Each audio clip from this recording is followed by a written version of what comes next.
Hello, my name is Billy Mullins. This is Historical Professions discussion video number 2. We were required to find 2 scholarly articles related to our thesis work. The 2 that I chose related to probation and parole were Damon Mitchell and Denise Van. Damon Mitchell discussed the changes in probation officer behavior and recidivism following training in cognitive-based research. And what this did was to try and maximize the effect that the probation officer and the offenders could have in their interactions. As a probation and parole officer, you have limited interactions and very large caseloads. So when you do have interaction time with the offender, you want to make the most of that. You want to get the most bang for your buck that you can.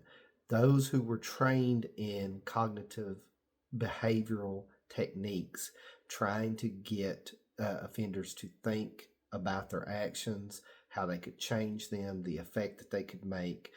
They saw better recidivism rates. They saw better outcomes for public safety, and the probationers and the offenders had better overall interactions with one another. These trainings I went through as a probation officer myself, and they made a huge benefit to other officers because you're doing a different type of job than a street cop. You have longer interactions with your offenders. You go to their households, you deal with their families. You need to be able to train. You need to be able to have training to be as much of a counselor as a law enforcement officer.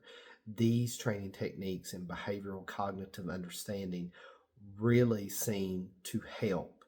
And the data that Mitchell used to show these outcomes were actually improving was really impressive.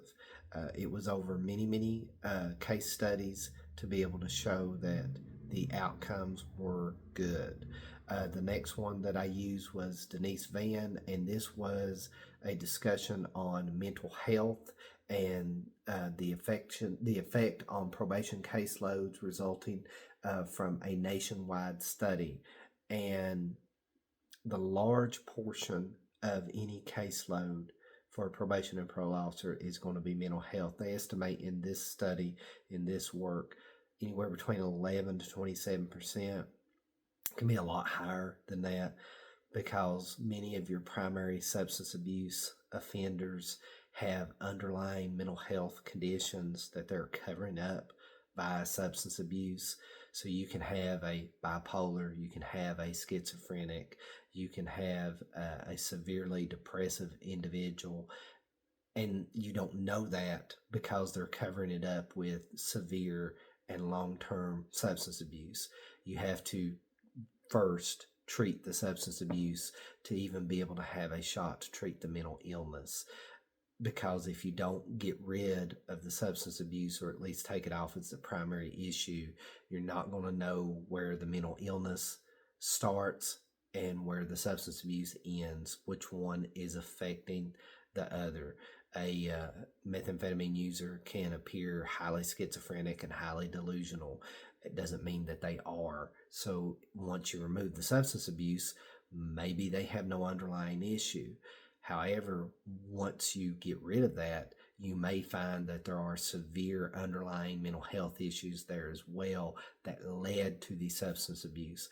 Substance abuse offenders are extremely good at self-medication. They will do anything that they can to try and help themselves through chemicals.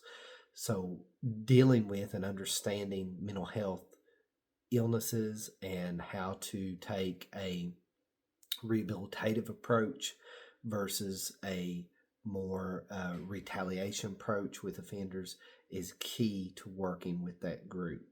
Thank you. Have a good day.